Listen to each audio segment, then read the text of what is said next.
Ibirá, vamos lá. Duas sanções, então, de leis, uma para cinema, uma para TV paga. Primeiro, eu queria te ouvir em relação ao impacto disso para a produção audiovisual aqui no Brasil. Tá, perfeito. Bom, vamos lá.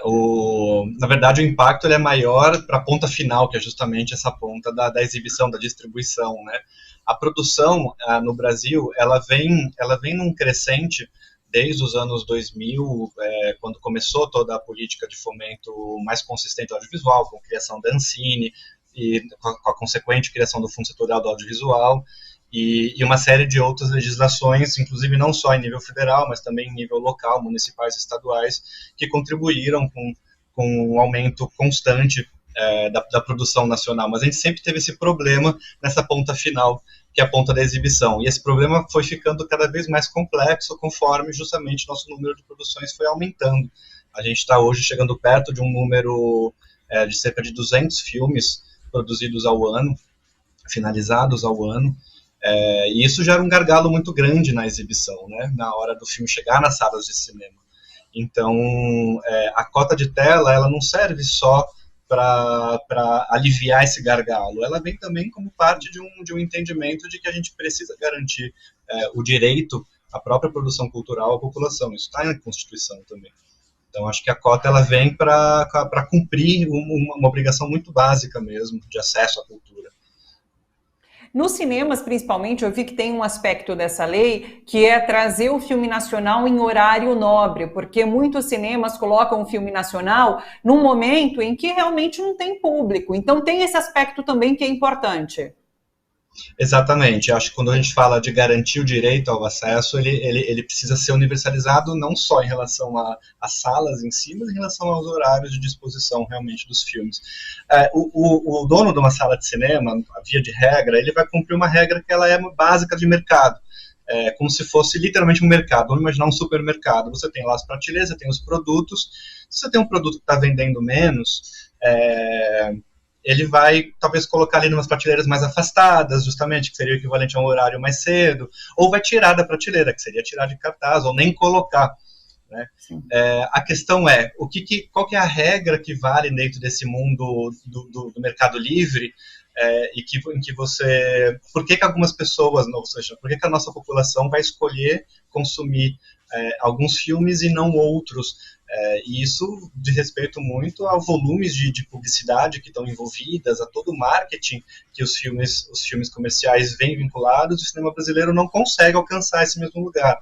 Não se trata de qualidade, de má qualidade ou não, e sim dessas medidas de divulgação, como que o filme chega na informação, como que as pessoas são impactadas pela informação da existência desses filmes. Então, se você não melhora o acesso, você nunca vai conseguir fazer essa roda girar de outra forma, ficar mais equilibrada nesse sentido. A gente precisa justamente garantir o direito ao acesso da maneira mais universalizante possível, guardando, lógico, que todos os problemas que ainda estão vinculados à rede exibidora e etc., para daí começar, pouco a pouco, reverter esse quadro. Agora, a cota de tela sozinha não resolve isso. A gente precisa também de todo um esquema mais sistêmico, que alguns países vêm experimentando, alguns já há décadas, outros não, e que a gente vê que surte efeitos.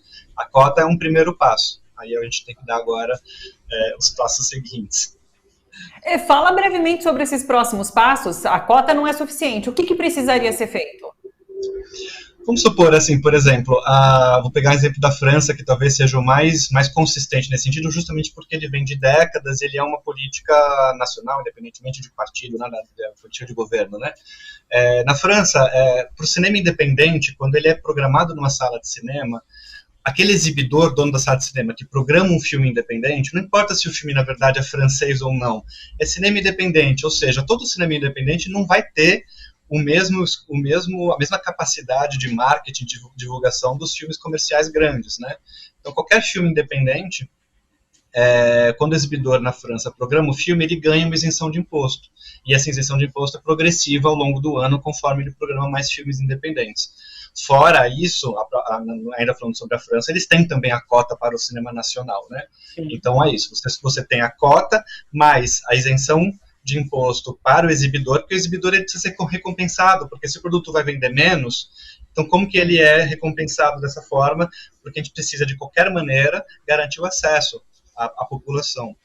Fora isso, lá na França, eles também têm dentro desse complexo de políticas, o Ministério da Educação também está envolvido com isso. Então, todo filme independente que entra nesse esquema de ser exibido, eles ganham um selo lá, que é um selo arte-ensaio, mas é, enfim, uma coisa simples. O Ministério da Educação prepara, na verdade, subsidia, de certa forma, a distribuidora que está lançando aquele filme para a produção de um material, um dossiê, um material sobre o filme para ser trabalhado em salas de aula, os professores trabalharem aquilo com os alunos, levar os alunos até a sala de cinema, e assim você também tem junto disso formação de público na base. Então, é lógico que a longo prazo isso gera um efeito extremamente positivo. A França é o país que mais consome cinema independente do planeta, graças a esse sistema de política, sem falar do próprio cinema nacional, que eles consomem muito bem, obrigado. Isso é uma das coisas, mas você... Sim. Não, a gente vê exemplos na... Desculpa, pode falar. Não, na verdade, é que a gente está falando sobre cinema, e você agora até citou o caso francês, né? Até meio que abrindo um parênteses antes da gente passar para falar sobre TV paga e streaming, que eu quero falar também. Mas essa discussão se dá num momento em que há um debate aqui no Brasil sobre ir ao cinema, né? Sobre realmente... A ocupação de cinemas, né? Como que você vê essa questão? Porque eu vejo muita gente falando, olha, o preço dos ingressos estão altíssimos, não dá mais para ficar indo ao cinema toda hora. Então, não sei se adiantaria você colocar o filme em exibição ali numa sala de cinema se a população em geral não está indo, não está frequentando. Como que você vê esse debate, Birá? Esse é um debate extremamente sério mesmo, a questão do valor do ingresso, junto com uma mudança de cultura muito, muito extrema com a questão da pandemia, né? De fato, houve uma migração drástica para o streaming e não voltamos consistentemente ainda para as salas de cinema, né? E aí menos ainda para o cinema nacional. A gente vê os números do ano passado, o cinema nacional tem um termo técnico, é o market share. O market share é o quanto que as pessoas... o market share do cinema brasileiro, né? Então, qual foi no total de ingressos vendidos no Brasil ano passado, quantos foram vendidos para o cinema brasileiro? E a gente não chega nem a 3%, né? Do total. Então, assim, a gente tem um problema que é ir até a sala de cinema e o outro problema que é ir até a sala de cinema ver o filme nacional. Porque a gente lançou 180 filmes ano passado, não é pouca coisa. E filmes estrangeiros, uns 200 e pouco. Então, a diferença entre filmes estrangeiros e filmes brasileiros não é tão grande assim. A questão é que o filme estrangeiro consome 97% dos nossos ingressos, né? E aí eu acho que assim, a questão do valor do ingresso, ela é uma questão mesmo. Eu acho que isso pode ser pensada de diversas formas. Quando eu falo da questão da política de isenção de impostos, ela pode vir num pensamento também de reduzir o valor do ingresso. Pode ser pensado também numa redução de valor do ingresso exclusivamente para o cinema nacional. Isso também é experimentado em outros locais. Como um caminho possível. Aqui no Brasil, a gente tem até exemplos que são tentados, não como política pública. A Vitrine Filmes, que é uma outra distribuidora, ela tem um projeto que é a seção Vitrine Petrobras, agora eles retomaram o patrocínio da Petrobras, que nada mais serve do que subsidiar o valor do ingresso para você garantir que o valor final do ingresso seja menor para filmes nacionais. Agora, pensando em política pública, a gente tem em São Paulo o Circuito SPCine. O Circuito SPCine é a maior rede pública do mundo, são cerca de 20 salas, eu vou arredondar aqui o número, das quais umas mais de 15 dessas 20 salas estão nos CELs, né, que são escolas, são centros educacionais, e essas salas são gratuitas.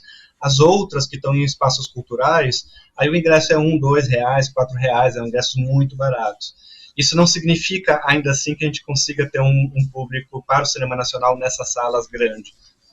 Ainda não, também, porque se a gente não cria uma roda de modificar a estrutura de comunicação desses filmes e garantir que esses filmes sejam conhecidos para então serem assistidos. Agora, essa questão do ingresso, ela é polêmica mesmo, ela gera um distanciamento, então acho que dá para ser pensados em outras formas de se melhorar isso, para se melhorar o acesso pouco a pouco. mas não é por falta, não é por quando a gente vê que as pessoas compram um ingresso para assistir um filme comercial da Marvel ou algo assim, a gente sabe que assim, a demanda, ela existe, ela está lá, você precisa gerar o interesse. Se junto disso a gente consegue reduzir alguns valores de ingresso de certa forma, melhor ainda.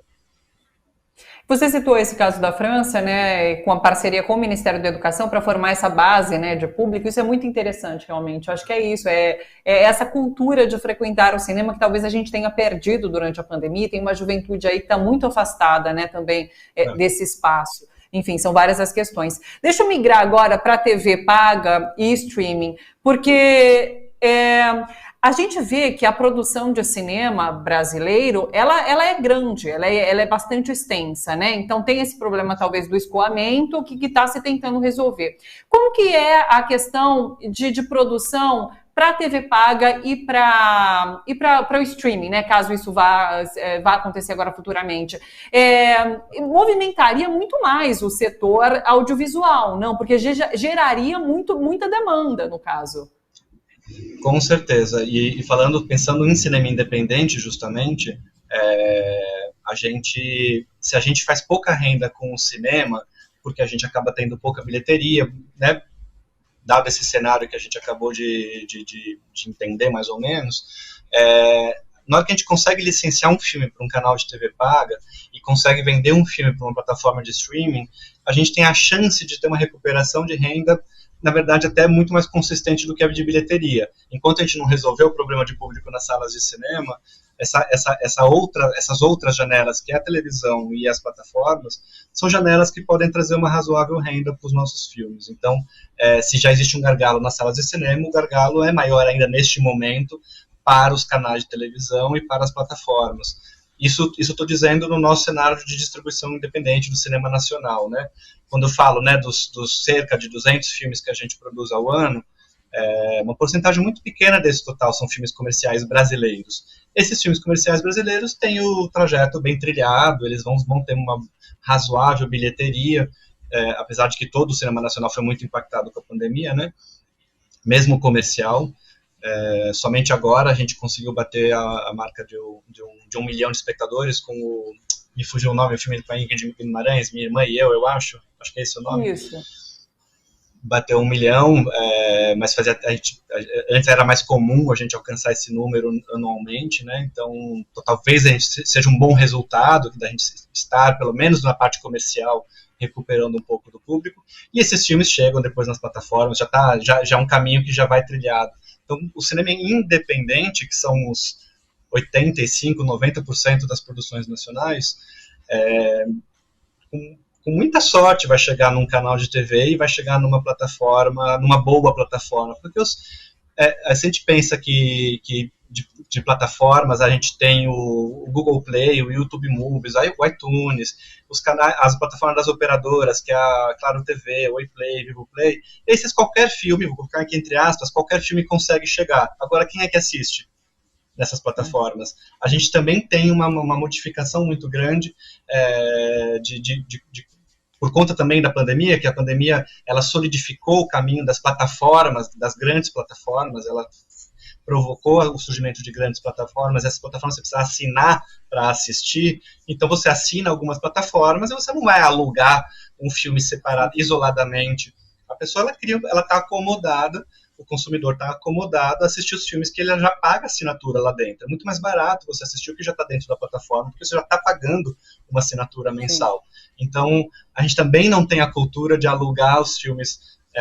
Então, se a gente consegue regulamentar as plataformas de assinatura e incluir dentro disso também uma cota, a gente consegue aumentar a oferta de filmes nacionais dentro dessas plataformas, e aí a gente começa a criar um ciclo que começa a ser positivo, por mais que a gente não esteja falando ainda, né, da sala de cinema, mas no mínimo a gente vai contribuindo com essa formação de público para o cinema nacional.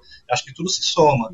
Eu não vou, muito pelo contrário, não vou falar contra as plataformas. Eu quero que as pessoas assistam os filmes nas plataformas, sim, o cinema nacional na plataforma, sim, e eu quero que tenha mais filmes nacionais nas plataformas, que as pessoas assistam mais e mais e mais, para que, com sorte, a gente consiga também fazer a pessoa querer assistir no cinema quando um filme estreia lá, né?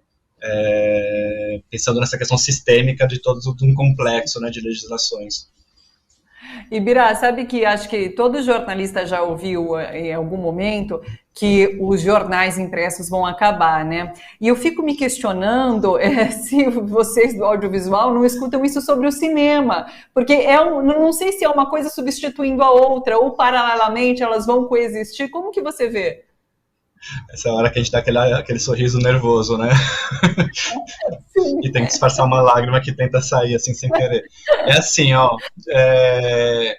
o cinema, acho que a grande diferença de um jornal impresso e uma sala de cinema, pensando nesses paralelos, sim, a sala de cinema ela é uma experiência diferente mesmo. A sala de cinema ela promove uma experiência imersiva, que você tem o som 5.1 ou inclusive 7.1, a depender da sala. Ou eventualmente vai ter o IMAX, que vai ter outras experiências e assim por diante, mas vamos deixar o IMAX para lá, vamos pensar numa sala de cinema convencional, que você tem a experiência imersiva, e que você não vai ficar mexendo no celular, embora hoje em dia você vai na sala de cinema, você vê todo mundo ali, de vez em quando, pegando o celular rapidinho ali para dar uma olhada no horário. Mas, via de regra, não. Então, você imerge, sem falar na experiência coletiva, né? Que, eventualmente, quando é um filme mais comercial, a sala vai estar cheia, também é uma outra experiência. Então, assim, o cinema, eu acho que ele tem chance de não deixar de existir se a gente mantém esse entendimento de que ele é uma experiência específica. É muito diferente de você assistir o filme em casa. Na real, assim, para muitas pessoas mais conservadoras, elas surtam quando elas sabem que boa parte dos filmes hoje em dia são assistidos no celular. Pois é. A maior parte do consumo audiovisual hoje em dia é no celular, né? Então, assim, então você tem um celular, que é um negócio desse tamanho, que eventualmente você vai estar com um fone, olha lá, e uma sala de cinema, são experiências muito diferentes mesmo. Então, manter o entendimento dessas experiências sendo diferentes, a gente consegue garantir a existência da sala de cinema. Mas a gente precisa garantir isso, a gente precisa garantir, manter o entendimento sobre isso. Se a gente não manter entendimento de nada, a sala de cinema pode estar fadada a desaparecer, sim. Vai manter lá só um IMAX mesmo, que custa caro e a experiência é mais incrível. E as demais salas, não. Então a gente tem que cuidar. Faz todo sentido essa questão da experiência, né? O Luizani comenta sempre aqui às sextas com a gente, ele é um grande entusiasta do cinema, né? E ele fala, olha, esse filme precisa ver no cinema. Porque é isso, né? Claro, tem a questão do áudio, da tela grande, né? Faz todo sentido, realmente. Exatamente. Ibira, acho que é isso, assim, obrigada por nos ajudar a entender a importância, o impacto realmente dessas duas leis e o caminhar que a gente ainda tem pela frente, de fato, tanto para regulamentar o streaming, quanto para fomentar ainda mais a produção audiovisual aqui no Brasil.